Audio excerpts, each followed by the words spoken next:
Exodus, from the English Septuagint, the translation by Lancelot C. Brenton. Beginning in chapter 1.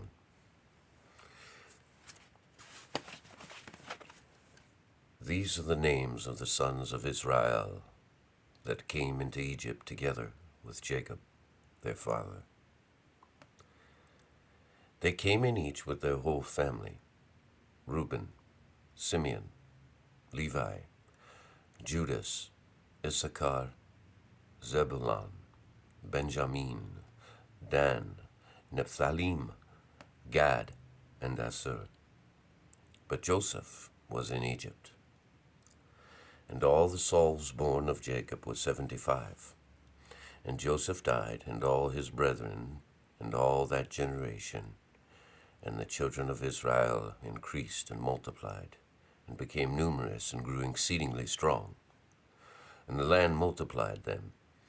And there rose up another king over Egypt, who knew not Joseph. And he said to this nation, Behold, the race of the children of Israel is a great multitude, and is stronger than we. Come then, let us deal craftily with them, lest at any time they be increased. And whatever war shall happen to us, these also shall be added to our enemies, and having prevailed against us in war, they will depart out of the land. And he set over them taskmasters who should afflict them in their works.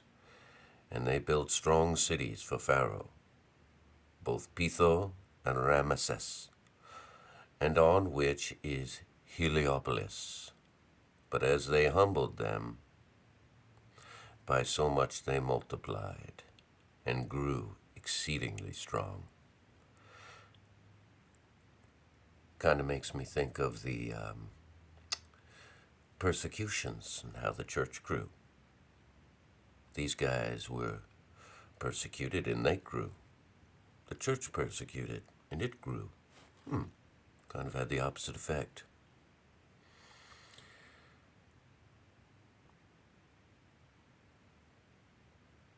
And the Egyptians greatly abhorred the children of Israel. And the Egyptians tyrannized over the children of Israel by force, and they embittered their life by hard labor, in the clay and in the brick making, and all the works in the plains, according to all the works wherein they caused them to serve with violence. And the king of the Egyptians spoke to the midwives of the Hebrews. The name of the one was Sephora, and the name of the second, Phua. And he said, When do you the office of the midwives to the Hebrew women? And they are about to be delivered. If it be a male, kill it. But if it is a female, save it. But the midwives feared God, and did not as the king of Egypt appointed them. And they saved the male children alive.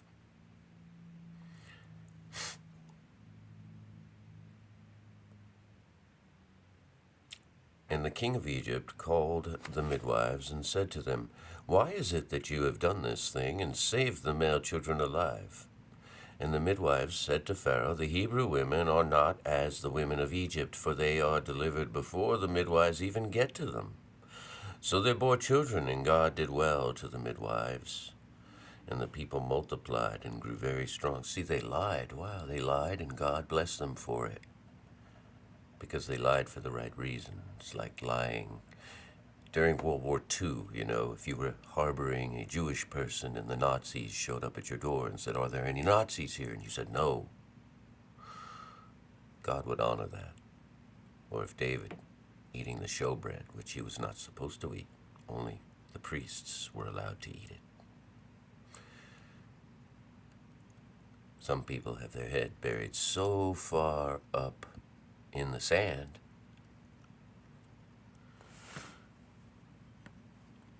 that their minds are in the gutter.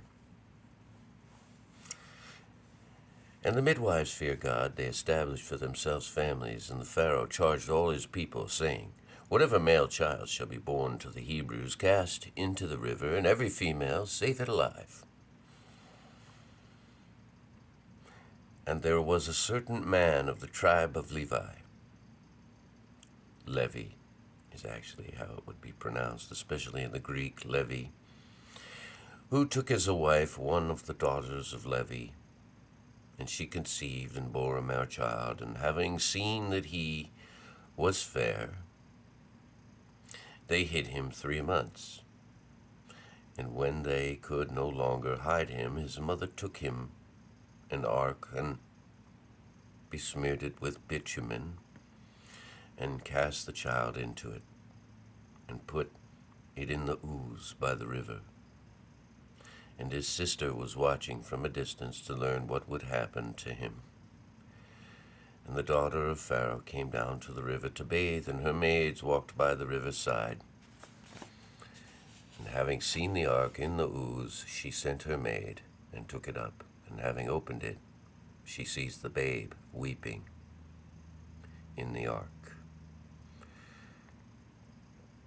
All these stories have archetypes. There's one saved in an ark, a male child, persecution, growth, faithfulness, faithlessness, salvation, you name it. It's all here in Exodus. The daughter of Pharaoh had compassion on it and said, "This is one of the Hebrews' children, the Abiru." And his sister said to the daughter of Pharaoh, "Will you that I call to you a nurse of the Hebrews, and shall she suckle the child for you?" And the daughter of Pharaoh said, "Go." And the young woman went and called the mother of the child. And the daughter of Pharaoh said to her, "Take care of this child and suckle it for me, and I will give you the wages." And the woman took the child and suckled it. And when the boy was grown, she brought him to the daughter of Pharaoh. And he became her son, and she called his name Moses, saying, "I took him out of the water." And it came to pass in the length of time that Moses, having grown, went out to his brethren, the sons of Israel, and having noticed their distresses, he sees an Egyptian striking a certain Hebrew of his brethren, the children of Israel. And having looked around this way and that, he sees no one, and he struck the Egyptian and hid him in the sand. And having gone out the second day, he sees 2 Hebrew men fighting, and he says to the injurer, "Why smite you your neighbor?" And he said, "Who made you ruler over us? Will you kill me as you yesterday killed the Egyptian?" Then Moses was alarmed and said, "If it be thus, this matter has become known." And Pharaoh heard this matter, and sought to kill Moses. And Moses departed from the presence of Pharaoh, and lived in the land of Midian. And having come in,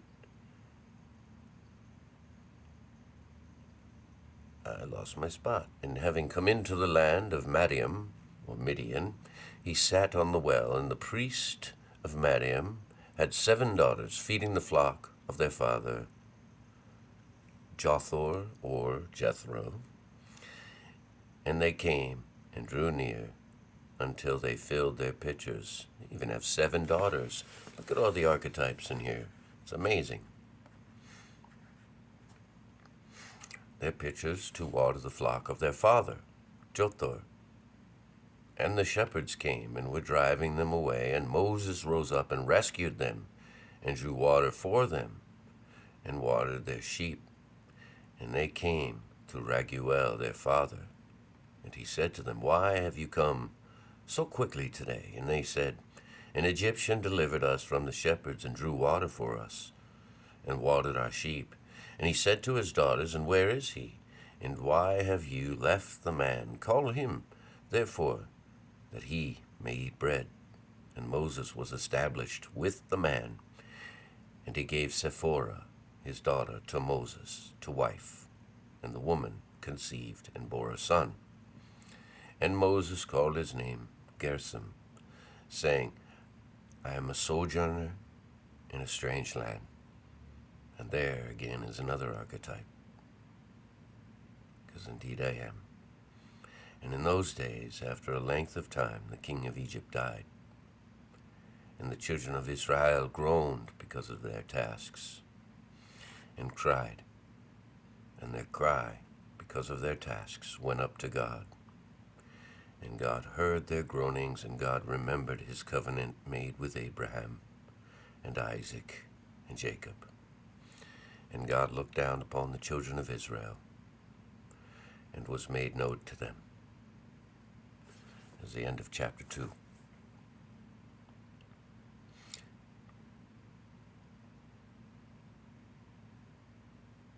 It is an incredible journey, this life, whether we see good or bad, ill or fortune, whether the hypocrites condemn us or those with the appearance of righteousness, but not the substance of it, condemn us.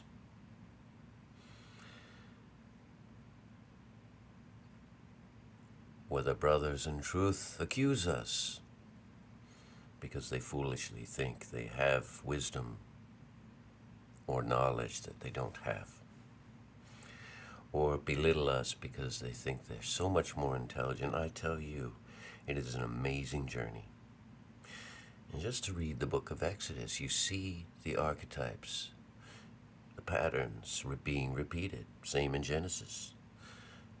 Now it's in Exodus. It's in Leviticus too, and people shy away from Leviticus because they don't understand the culture of the ancient Near East. But it's fascinating culture, and it's a wonderful book.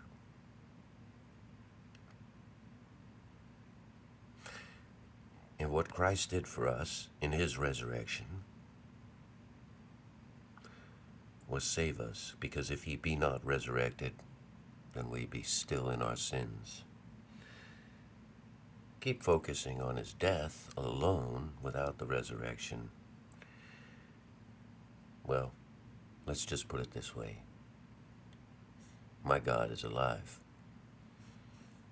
and he is God of the living and of the dead. Some people. Anyway, tomorrow we shall see the fire and Sinai, which is in what is today called Saudi Arabia.